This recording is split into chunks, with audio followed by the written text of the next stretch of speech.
Makatutulong ang nitric oxide upang magamot ang mga sakit sa puso, stroke at iba pang cardiovascular diseases. Ito ay ayon sa isang pag-aaral ng isang eksperto sa naturang molecule.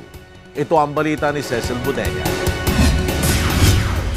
Natuklasan sa isang pag-aaral na isinagawa ni Dr. Luis Iñaro na ang nitric oxide ay makatutulong upang magamot ang cardiovascular diseases. Si Dr. Luis Iñaro ay isang American pharmacologist. Siya ang co-recipient ng Nobel Prize in Physiology or Medicine noong 1998, kasama ang biochemist na si Dr. Robert Forge-Goat at physician and pharmacologist na si Dr. Farid Murad dahil sa pagtuklas ng cell signaling properties ng nitric oxide.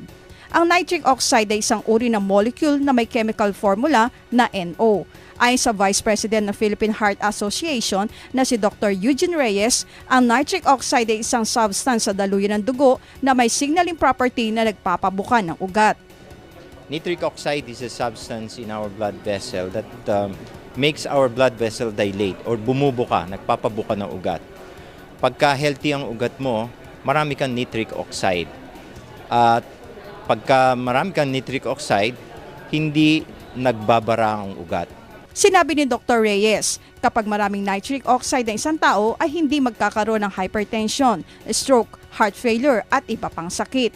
Pero babala ni Dr. Reyes, maraming dahilan para mahinto ang pagre-release ng nitric oxide sa ugat ng katawan ng tao tulad ng pagkakaroon ng alta presyon, diabetes at sobrang paninigarilyo. Ngayon maraming sakit na nakakapagpahinto ng pag-produce ng or pag-release ng nitric oxide sa ugat natin, like alta presyon, diabetes, pagsisigarilyo. Layunin ng Philippine Heart Association Convention na maipaalam sa mga tao na may mga gamot na pwedeng magpataas o mag-release ng nitric oxide sa katawan upang maiwasan ang heart attack at stroke. Mga gamot na to nakapagpaparelease ng nitric oxide. Yun yung alam natin.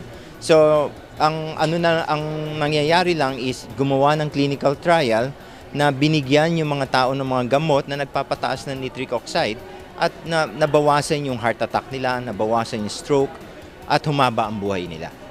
Ngunit payo pa rin ng mga doktor na kailangan magpa-check up ng maaga upang malaman kung mayroong sakit sa puso at huwag nang hintayin pa na ma-stroke o ma-heart attack bago magpa-check up. So kailangan early intervention. Kaya dapat sa mga tao, kahit na may produkto kaming ganito na maganda, kailangan pa rin nagpapacheck kayo sa doktor ng maaga. Huwag niyong hintayin na heart attack kayo o na stroke na kayo bago kayo magpa-check up sa doktor. Cecil Budenya, UNTV News, Worldwide.